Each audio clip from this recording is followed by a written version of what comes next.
Hello, family. My name is Ntabiso Mwechana, and I am a spiritual medium. So, as a medium, people often just like to describe the work that I do as, oh, she speaks to the dead. I do, and I do that as a gift, and I do that as something that has been happening through me for all of my life. So, for the time that I've been conscious of who I am, and for the time that I've been conscious that I'm able to come into spirit and get information and come out of spirit and deliver messages for people. It has been going on for a very long time.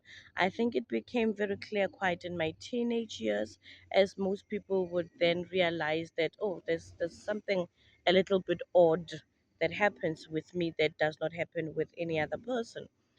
But I've been doing this work as a calling for almost 10 years to 11 years now. And what had happened is that I was made aware by my grandfather, who comes from my father's side. And he was a healer. He went and became trained as a healer. He was a sangoma. He and his wife, who's my grandmother, were healers. And so they are not mediums. The medium is me, and how they chose for me to exercise the gift. And we have been doing this practice for quite a long time, and perhaps in our African understanding, it feels like, or it looks like, this trend of mediums is something that is new, and it is not. And I keep on explaining to people that it is about the delivery. I mean, most practitioners of spirit can are able to come into the spiritual world and pick up information and deliver it to you and tell you these are the blockages, this is what is happening in your life, and this is how you can go forward with the information that you just acquired.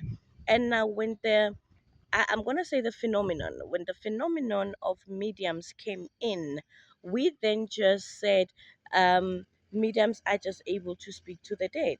And we confined that kind of an interaction to I've recently lost a parent, recently lost a loved one, and therefore, can you connect me with them? And the questions, when you, as a spiritual person, are doing the facilitation, the primary question would be, is the spirit okay? And are they rested? And are they not angry with me? And why are my things not going according to how I am used to them going? Is it because I did something wrong? Right? So the interaction that is quite popular is much more on an operational level. And I'm going to say operational because for the first time, this person is away from your eyes. For the first time, this person is away from your physical interaction with them, and therefore you still want a certain continuation of that aspect of your lives, right? And and the reason why I am giving information about how long I've been doing this job is that, as people who are doing this facilitation for you, we also want you to grow with us, or at least I personally want for us to grow together. Because what I realized is that when a person says, is my mom okay? And the question that I would give back is that, what do you mean? And the possible multiple uh, choice answers in the client's head would be, are they not captured by evil spirits? Are they not being used against me? Are they just generally unhappy with my choice of lovers, my choice of work, my choice of where I stayed? Or have they reconciled from the issues that made me and them angry while we were both alive? Right? And now, to be quite honest, I've been getting a teaching, I've been getting a motivation, I've been getting an assignment from my ancestors. And this is why I'm then able to interact with your own ancestors, right?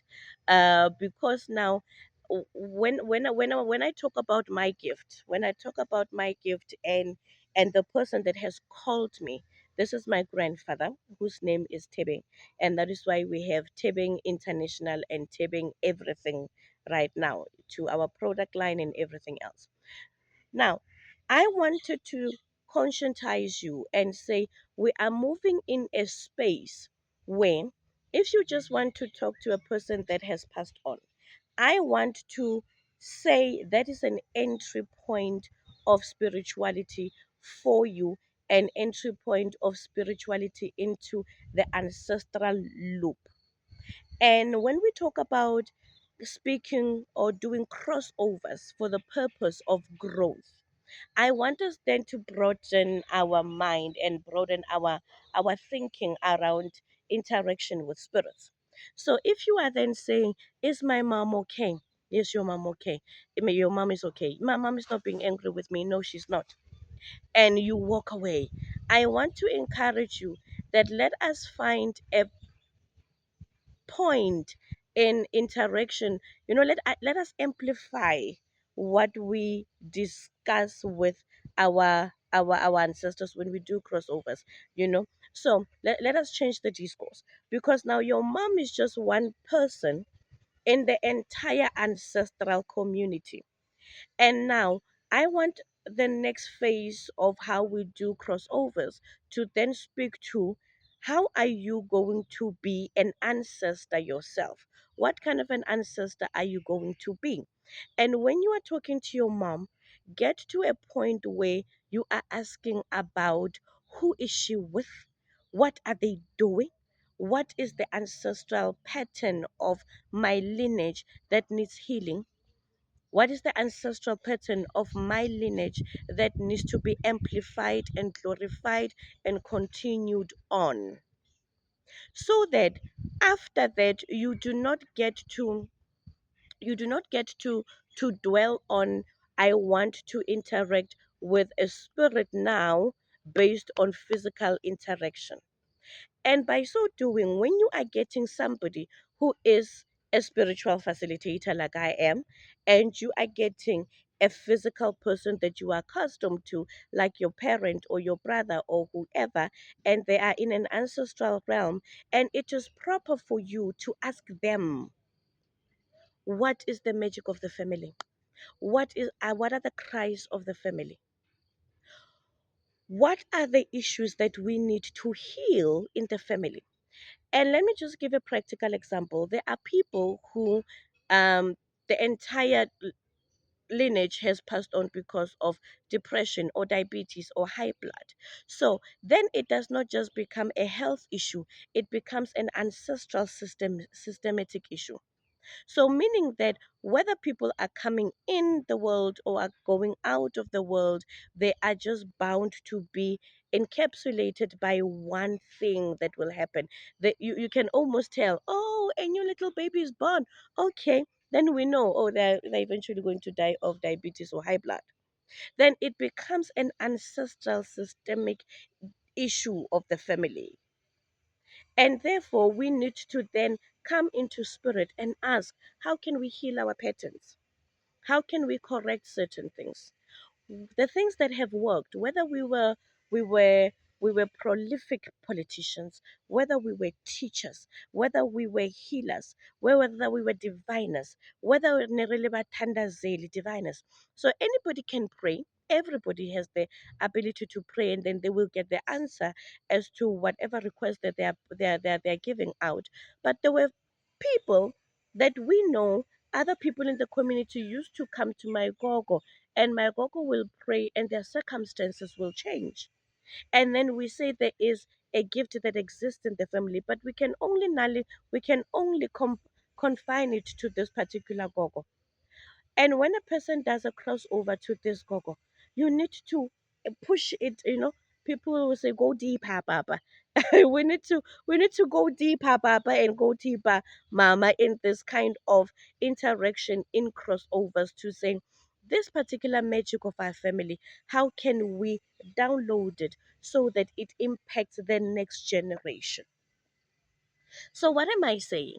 I'm then saying that it is good for us to deal with grief from a cognitive point of view, from an emotive point of view. I'm feeling sad. I miss my dad. I miss my mom. I miss my grandmother. I'm unable to cope.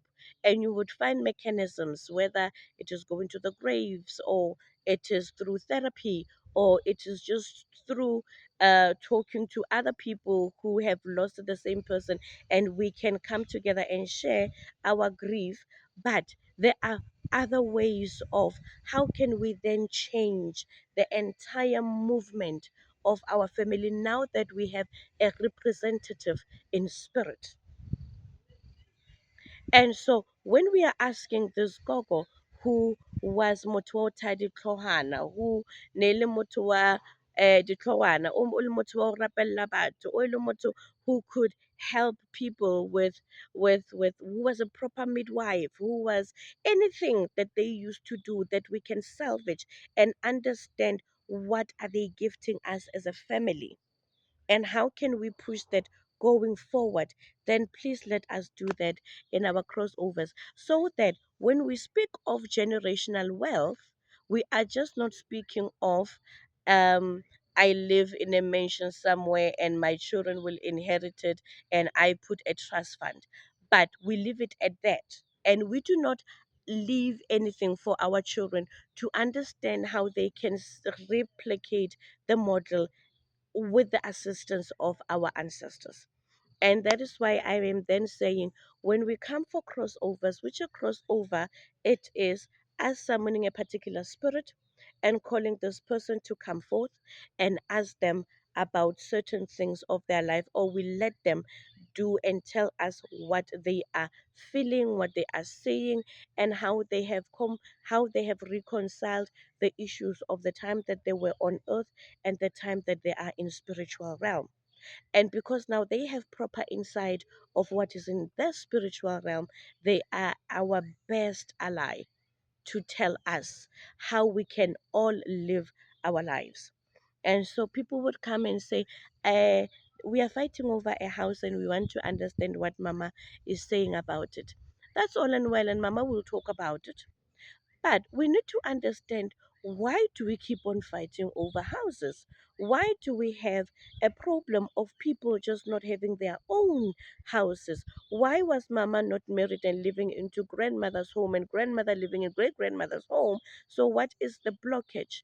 And therefore, you have this person at the entry of spirit who is now having information to say, oh, because I've been on in the physical realm myself, I did not have this insight. But this is how we can break patterns and amplify blessings. And this is what we are going to this is what is going to help us as Africans to come out of the trauma that we've had, to come out of the mentality of begging, the mentality of of being primitive, or the mentality of getting crumbs under the table when when everybody else who understands properly their lineage, when those people are thriving and we don't thrive, we want to work for them because we don't think that there is an African economy to ask about. There's an African economy, African spiritual economy for us to say our ancestors must build.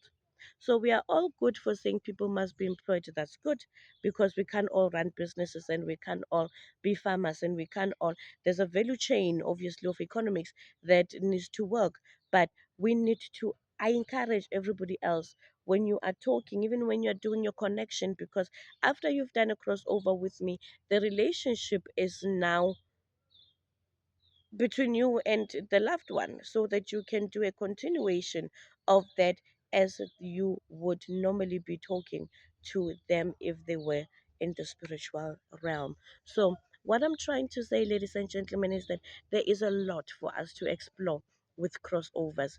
There are so many things that we can get coming out of our family trees and understanding the individuals that existed in our families, because there are patterns for us to heal.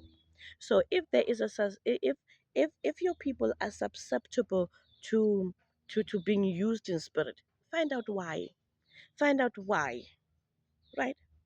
There are many people who have done certain rituals in the family, and we keep on paddling and we do not know why we are paddling. And the more we paddle, the more people pass on. And so, when you do understand what is the correct agenda to bring into a reading while you have a crossover, I think that will go a long way and we will grow beyond. Is the spirit okay?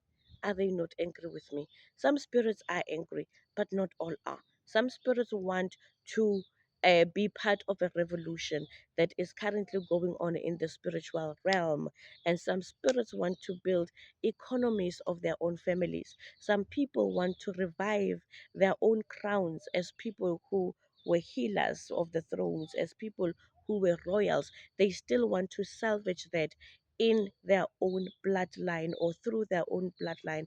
And if you do not know what to talk about when you are in spiritual realm, then we will just keep on having superficial engagements in spirit when we do crossovers with people who are highly knowledgeable about the things that they see in spirit that are personal and pertaining and very custom made to your own self, your prosperity, and that will tell you what kind of an ancestor you are one day going to be. Ladies and gentlemen, thank you so much. My name is Intavi Singh and I am a spiritual medium. Bye bye.